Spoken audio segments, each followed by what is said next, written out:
Good morning, friends, and welcome to my today's lecture on satire, that is, the fourth part of satire. In my earlier three lectures, I had spoken about what satire is and described satire as a literary work holding up human vices and follies to ridicule or scorn.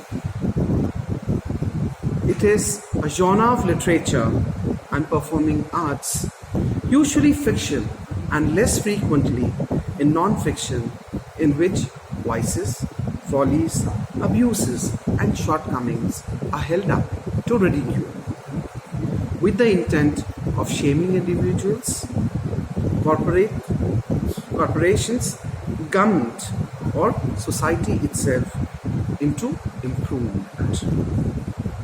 I had also explained the origin of the word satire, that comes from satire, meaning well-fed. Basically, satire was used to make a political or a social change. So it acted as a weapon. Now, I had also talked about the two different types of satires that are distinguished: the direct or formal satire and the indirect satire. In the formal satire, I had spoken while discussing these satires. The direct satire, the satiric voice in the direct satire or the formal satire, we had seen that this satiric voice speaks out in first person, either to the reader or to the character in the work itself, and that is who is called the adversarius. Among the formal satires also, I had spoken about two satires, the Horatian and the Juvenalian.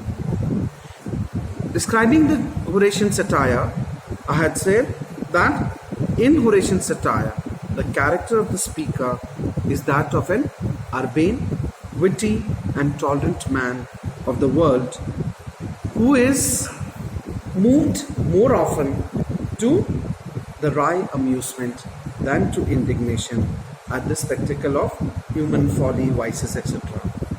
Whereas in the Juvenalian satire, the character of a speaker is that of a serious moralist who uses a dignified and a public style of utterance to decree the modes of vice and error, which are equally dangerous because they are ridiculous, and who undertake to evoke contempt, moral indignation on the sort. Now, talking about the second type of satire, I had mentioned the indirect satire. In the indirect satire, now it is cast in the form of a narrative in place of direct address, as we see in the formal satire. And the objects of satires in the indirect satire are the characters who make themselves and their opinions ridiculous by what they think, they say and do. And they are sometimes made more ridiculous by the author's comments and the narrative style.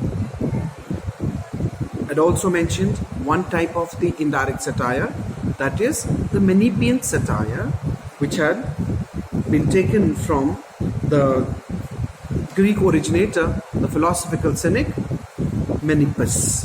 This Manipian satire was also known as the Boranian satire from Borrow, and Arthur Fry in Anatomy of Criticism mentioned another name to this Manipian satire as the anatomy. It is written, and I had mentioned, it is written in prose though with interpolated passages of verse, and is a miscellaneous form often held together by a loosely constructed narrative. Now, among its major features are a series of extended dialogues and debates in which a group of immensely loquacious eccentrics, pedants, literary people and representatives of various professions or philosophical point of view serves to make ludicrous the intellectual attitudes they typify by the arguments they urge in their support. For example, if you see Voltaire's candidate, now Fry classifies Louis Carroll's two Alice books as perfect Manipian satires. It is noteworthy that any narrative or literary vehicle can be adapted to the purposes of indirect satire. For example, in Gulliver's Travels, Swift converts the current literature of voyage and discovery to satiric use. Dryden's Absalom and Achitophel turns Old Testament history into a satiric allegory on contemporary political maneuverings. Many of Edison's spectator papers are satiric essays.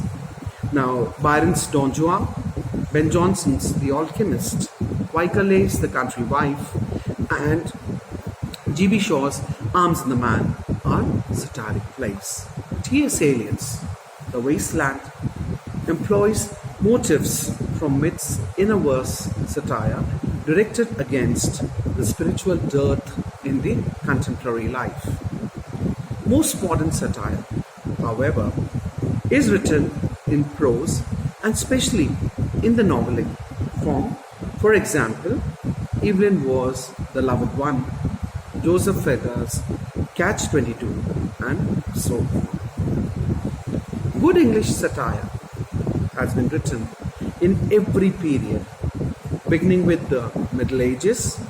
Articles in Punch and the New Yorkers demonstrate that formal essayistic satire still commands a wide audience, and Auden is a contemporary or a modern poet who writes excellent satiric poems. Even the Restoration and the 18th century loom in satiric achievements, which is the greatest age of English and probably of the world. Satire is a century and a half that included Dryden, the Earl of Rochester, Samuel Butler, Wycherley, Edison, Pope, Swift, Fielding, Goldsmith, Boileau, Voltaire, etc., to name a few. Thank you so much. That's all for now. I'll be coming up with some more lectures of mine. Till then, goodbye.